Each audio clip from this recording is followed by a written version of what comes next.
O Espírito Santo em nós nos capacita para ler os ambientes, para ler as pessoas. Se você não quer desviar do caminho de Deus, seja sensível em reconhecer a unção e a presença de Deus. No culto, a unção e a presença de Deus na vida do seu líder. Nunca desrespeite o seu líder. Nunca admita que ninguém fale nada. Seu líder não é perfeito, mas você não tem direito de apontar para o erro dele. O que você tem que fazer é orar e deixar que Deus trate com ele, porque Deus trata. Igreja, nós líderes, obrigada.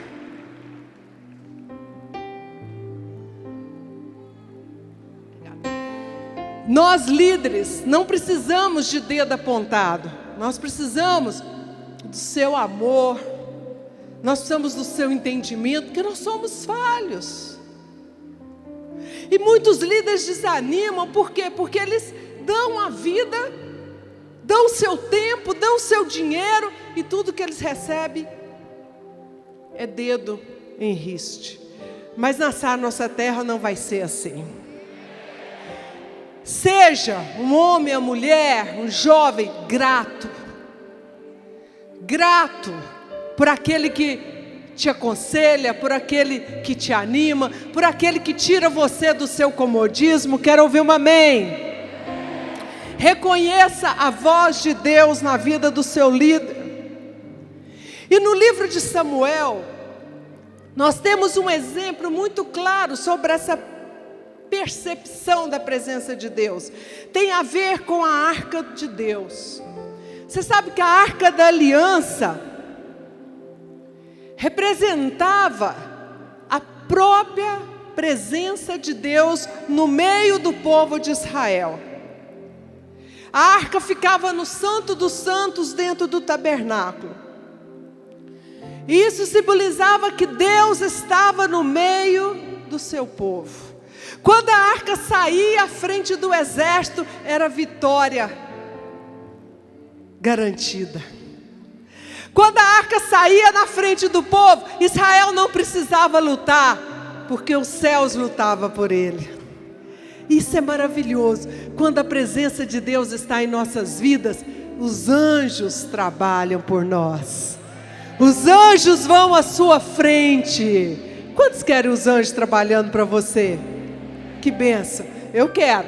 Porque a Bíblia diz que eles são ministros de fogo, mensageiros de Deus a nosso favor. Mas como que ele pode trabalhar ao nosso favor?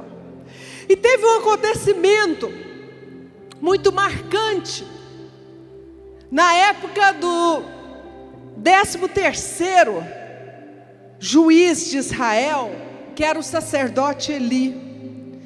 Eli foi o penúltimo juiz de Israel. Depois dele teve Samuel, e depois começou a era dos reis. E 1 Samuel 4:11 diz assim, um acontecimento triste na época de Eli, diz assim: então lutaram os filisteus e Israel foi derrotado. E foi muito grande a derrota, porque foram mortos 30.000 homens de Israel, e foi tomada a arca de Deus. Israel estava vivendo um tempo de distância de Deus. Israel estava se desviando dos caminhos que Deus tinha proposto, os caminhos que eles tinham andado durante o tempo de Samuel, tempo de Moisés, depois Josué, depois Otoniel. Eles estavam se desviando. E é interessante porque a arca é levada pelos inimigos.